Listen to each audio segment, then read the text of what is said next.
At eto na nga guys, dahil day off ngayon at medyo maulan-ulan dito sa Dubai, naisipan ko magluto ng chop suey. At habang nasa West Zone ako kanina guys, namimili ng mga bibilhin, biglang bumuhos ang ulan. Ayan, yung makikita.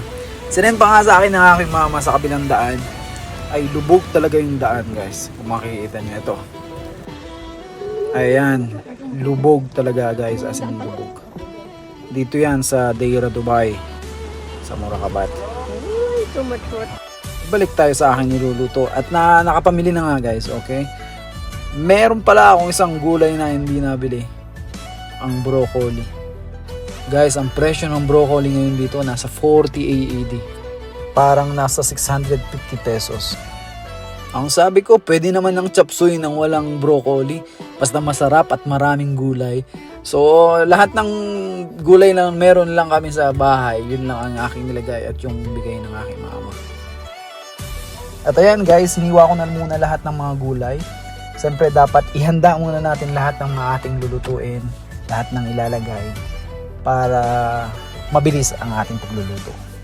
Ayan, nilagyan ko pala siya ng isang sayote din para medyo masarap ang ating chop suey. Ang version pala ng chop suey na to guys ay version lang ni Dave to. Version ko lang to. Lahat lang ng gulay na meron kami sa bahay, pinagsama-sama ko lang para hindi sayang.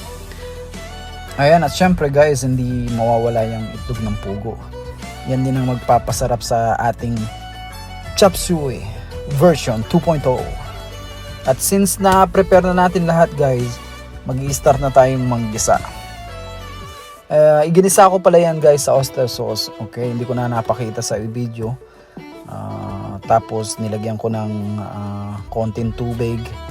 Pagtapos ng lumambot, nilagay ko na yung mga gulay na medyo matagal maluto. Yung carrots at yung sayote. Tapos in-add ko na rin yung itlog ng pugo. At ayan guys, na-i-add ko na lahat ng mga gulay at ready na ang ating chop suey. Ayan oh, napakasarap, napakalinamnam guys. That's it. Thank you.